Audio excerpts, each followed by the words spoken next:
Hi hello ನಮಸ್ಕಾರ, welcome to Deepa creatives YouTube channel. ಇವತ್ತು ನಾನು ಹುರಿಗಡಲೆ ತಂಬಿಟ್ಟು ತಿಳಿಸ್ಕೊಡ್ತಾ ಇದ್ದೀನಿ. ಶಿವರಾತ್ರಿ ಹಬ್ಬಕ್ಕೆ ಈ ಒಂದು ತಂಬಿಟ್ಟನ್ನು ನಾವು ದೇವರ ನೈವೇದ್ಯಕ್ಕೆ ಮಾಡ್ಕೊಳ್ಬೋದು. ತುಂಬಾ ಬೇಗನೆ ಮಾಡ್ಕೊಂಡು ಬಿಡ್ಬೋದು, ಹಾಗೆಯೇ ತಿನ್ನಕ್ಕಂತೂ ತುಂಬಾ ಚೆನ್ನಾಗಿರುತ್ತೆ. ಖಂಡಿತವಾಗಿಯೂ ಈ ರೆಸಿಪಿಯನ್ನು ಟ್ರೈ ಮಾಡಿ. ಬನ್ನಿ ಇದನ್ನು ಹೇಗೆ ಮಾಡೋದು ಅನ್ನೋದನ್ನು ನೋಡ್ಕೊಂಡು ಬರೋಣ.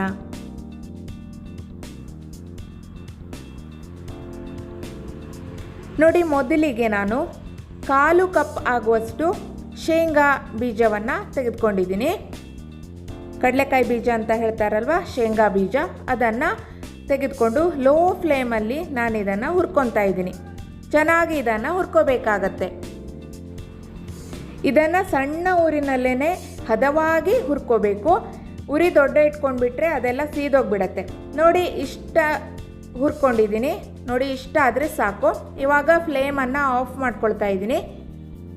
ಹಾಗೆಯೇ ಹುರಿದಿರುವಂತಹ ಶೇಂಗಾ ಬೀಜವನ್ನು ಒಂದು ಪ್ಲೇಟ್ಗೆ ಹಾಕಿ ಇಟ್ಕೊಳ್ತಾ ಇದ್ದೀನಿ. ಇದು ಪೂರ್ತಿಯಾಗಿ ತಣ್ಣಗಾಗಬೇಕು. ತಣ್ಣಗಾದ ನಂತರ ಇದರ ಸಿಪ್ಪೆಯನ್ನು ತೆಗೆದುಕೋಬೇಕಾಗತ್ತೆ.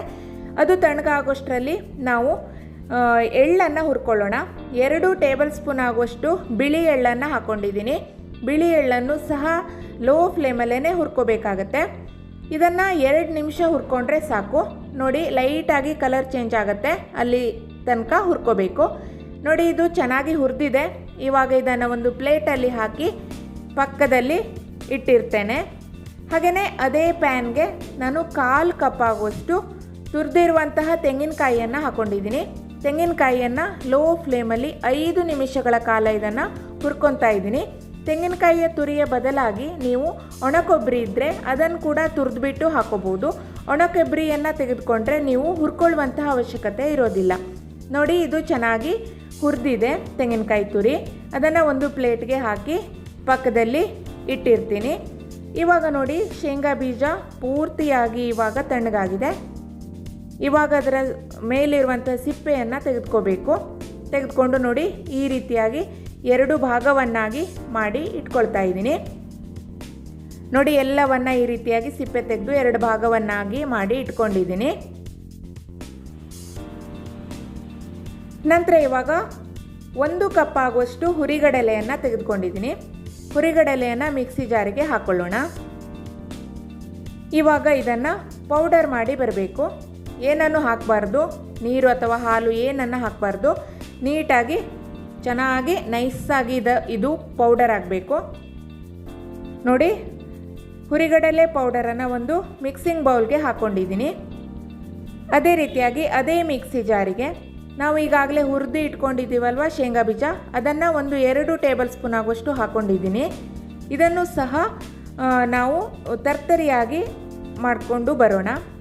ಪೂರ್ತಿಯಾಗಿ ಪೌಡರ್ ಮಾಡೋದು ಬೇಡ. ಇದು ನೋಡಿ, ತರ್ತರಿ ಆದರೆ ಸಾಕು. ಇದನ್ನು ಈಗಾಗಲೇ ಹುರಿಗಡಲೆನ ಪುಡಿ ಮಾಡಿ ಇಟ್ಕೊಂಡಿದ್ದೀವಲ್ವ, ಅದಕ್ಕೇ ಸೇರಿಸ್ಕೊಳ್ತಾ ಇದ್ದೀನಿ. ನಂತರ ಈಗಾಗಲೇ ಹುರಿದು ಇಟ್ಕೊಂಡಿರುವಂತಹ ಶೇಂಗಾ ಬೀಜವನ್ನು ಹಾಕ್ಕೊಳ್ತಾ ಇದ್ದೀನಿ. ಅದೇ ರೀತಿ ಹುರಿದಿರುವಂತಹ ಬಿಳಿ ಎಳ್ಳನ್ನು ಹಾಕ್ಕೊಳ್ತಾ ಇದ್ದೀನಿ. ನಂತರ 2 ಏಲಕ್ಕಿಯನ್ನು ನೀಟಾಗಿ ಪುಡಿ ಮಾಡಿಕೊಂಡು ಪುಡಿ ಮಾಡಿ ಇಟ್ಕೊಂಡಿದ್ದೀನಿ. ಅದನ್ನು ಸಹ ಸೇರಿಸ್ಕೊಳ್ತಾ ಇದ್ದೀನಿ. ಇವಾಗ ಇವೆಲ್ಲವನ್ನು ಮಿಕ್ಸ್ ಮಾಡ್ಕೊಳ್ಳೋಣ. ನಾವೀಗಾಗಲೇ ತೆಂಗಿನಕಾಯಿ ತುರಿಯನ್ನು ಹುರಿದು ಇಟ್ಕೊಂಡಿದ್ದೀವಲ್ವ, ಅದನ್ನು ಸಹ ಈ ಟೈಮಲ್ಲೇ ಹಾಕ್ಕೊಳ್ಳಿ. ನಾನು ಅದನ್ನು ಈ ಟೈಮಲ್ಲಿ ಹಾಕ್ಕೊಳ್ಳೋದಕ್ಕೆ ಮರ್ತುಬಿಟ್ಟೆ, ಸೊ ನಾನು ಲಾಸ್ಟಲ್ಲಿ ಹಾಕ್ಕೊಳ್ತಾ ಇದ್ದೀನಿ.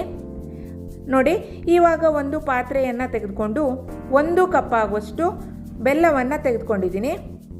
ನಂತರ 1/4 ಕಪ್ ಆಗುವಷ್ಟು ನೀರನ್ನು ಅದಕ್ಕೆ ಹಾಕ್ಕೊಳ್ತಾ ಇದ್ದೀನಿ.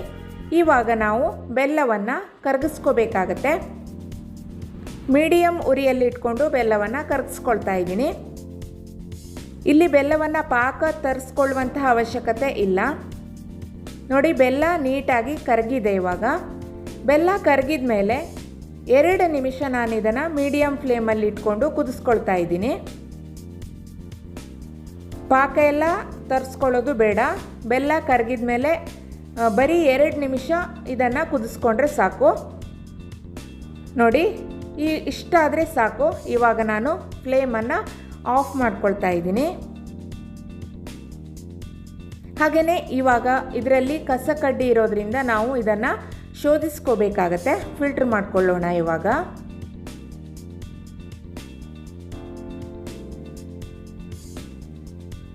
ನೋಡಿ ಚೆನ್ನಾಗಿ ಫಿಲ್ಟ್ರ್ ಮಾಡಿ ಇಟ್ಕೊಂಡಿದ್ದೀನಿ. ಇವಾಗ ಬೆಲ್ಲ ಬಿಸಿ ಬಿಸಿ ಇರುವಾಗಲೇ ನಾವು ಈ ಒಂದು ಮಿಶ್ರಣಕ್ಕೆ ಹಾಕೋಬೇಕು.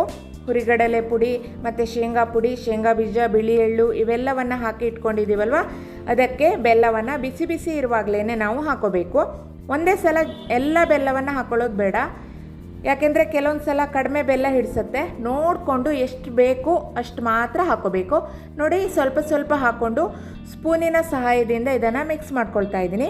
ಬೆಲ್ಲ ತುಂಬ ಬಿಸಿ ಇರೋದ್ರಿಂದ ಸ್ಪೂನ್ನಿಂದಲೇ ಮೊದಲು ನಾವು ಮಿಕ್ಸ್ ಮಾಡ್ಕೋಬೇಕಾಗತ್ತೆ.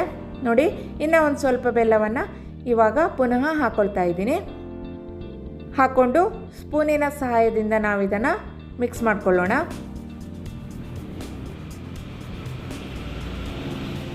ನೋಡಿ ಇದಕ್ಕೆ ಇನ್ನೂ ಒಂದು ಸ್ವಲ್ಪ ಬೆಲ್ಲ ಹಿಡಿಸತ್ತೆ. ಇವಾಗ ಇನ್ನೂ ಒಂದು ಸ್ವಲ್ಪ ಬೆಲ್ಲವನ್ನು ಹಾಕ್ಕೊಳ್ತಾ ಇದ್ದೀನಿ. ನೋಡಿ ಹಾಕ್ಕೊಂಡು ನೀಟಾಗಿ ಇದನ್ನು ಮಿಕ್ಸ್ ಮಾಡ್ಕೋಬೇಕಾಗತ್ತೆ. ಫಸ್ಟಲ್ಲಿ ಮಾತ್ರ ನಾವು ಸ್ಪೂನಿಂದ ಇದನ್ನು ಮಿಕ್ಸ್ ಮಾಡ್ಕೋಬೇಕು, ನಂತರ ಕೈಯಿಂದನೇ ಮಿಕ್ಸ್ ಮಾಡಿಕೊಂಡ್ರೆ ಚೆನ್ನಾಗಿರುತ್ತೆ. ಯಾಕೆಂದರೆ ನೀಟಾಗಿ ನಾವು ಅದನ್ನು ಮಿಕ್ಸ್ ಮಾಡ್ಕೋಬೋದು ಕೈಯಿಂದ. ನೋಡಿ ಇದು ಮಿಕ್ಸ್ ಆಗಿದೆ. ನಾನು ಇವಾಗ ತೆಂಗಿನಕಾಯಿ ತುರಿಯನ್ನು ನಾವೇನು ಹುರಿದು ಇಟ್ಕೊಂಡಿದ್ದೀವಲ್ಲೋ ಅದನ್ನು ಈ ಟೈಮಲ್ಲಿ ನಾನು ಹಾಕ್ಕೊಳ್ತಾ ಇದ್ದೀನಿ. ನೀವು ಶೇಂಗಾ ಬೀಜ, ಬಿಳಿ ಎಳ್ಳು, ಏಲಕ್ಕಿ ಪೌಡರ್ ಅವೆಲ್ಲವನ್ನು ಹಾಕಿ ಮಿಕ್ಸ್ ಮಾಡಿ ಇಟ್ಕೊಳ್ತೀರಲ್ವ, ಅದೇ ಟೈಮಲ್ಲಿ ಈ ಒಂದು ತೆಂಗಿನಕಾಯಿ ತುರಿಯನ್ನು ಸಹ ಹಾಕಿ ಮಿಕ್ಸ್ ಮಾಡ್ಕೊಳ್ಳಿ. ನಾನು ಆವಾಗ ಹಾಕೋಕ್ಕೆ ಮರ್ತೋಗ್ಬಿಟ್ಟೆ, ಸೊ ನಾನು ಇವಾಗ ಹಾಕಿಬಿಟ್ಟು ಇದನ್ನು ಮಿಕ್ಸ್ ಮಾಡ್ಕೊಳ್ತಾ ಇದ್ದೀನಿ. ಇವಾಗ ಹಾಕಿದ್ರೂ ಏನು ಪ್ರಾಬ್ಲಮ್ ಇಲ್ಲ, ಚೆನ್ನಾಗಿ ಮಿಕ್ಸ್ ಮಾಡಿಕೊಂಡ್ರೆ ಆಯಿತು ಅಷ್ಟೇ. ಇನ್ನು 1-2 ಸ್ಪೂನ್ ಆಗೋಷ್ಟು ಬೆಲ್ಲವನ್ನು ಹಾಕ್ಕೊಂಡಿದ್ದೀನಿ. ಹಾಕ್ಕೊಂಡು ನೀಟಾಗಿ ಇದನ್ನು ಮಿಕ್ಸ್ ಮಾಡ್ಕೊಳ್ತಾ ಇದ್ದೀನಿ. ನೋಡಿ ಚೆನ್ನಾಗಿ ಮಿಕ್ಸ್ ಆದರೆ ಆಯಿತು.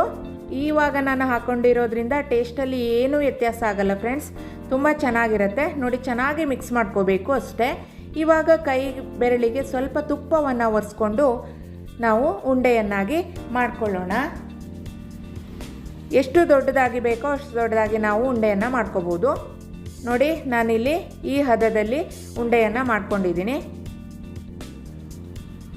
ನೋಡಿ ಇದೇ ರೀತಿಯಾಗಿ ಎಲ್ಲ ಉಂಡೆಯನ್ನು ನಾನು ಮಾಡ್ಕೊಂಡಿದ್ದೀನಿ. ತುಂಬಾ ಸುಲಭವಾಗಿ ಮಾಡ್ಕೋಬೋದು, ತಿನ್ನಕ್ಕಂತೂ ತುಂಬ ಚೆನ್ನಾಗಿರುತ್ತೆ. ನೋಡಿದ್ರಲ್ಲ, ಈ ಒಂದು ರೆಸಿಪಿ ಇಷ್ಟ ಆದರೆ ಪ್ಲೀಸ್ ವಿಡಿಯೋವನ್ನು ಲೈಕ್ ಮಾಡಿ, ಶೇರ್ ಮಾಡಿ, ಹಾಗೆ ಚಾನಲನ್ನು ಸಬ್ಸ್ಕ್ರೈಬ್ ಮಾಡಿ.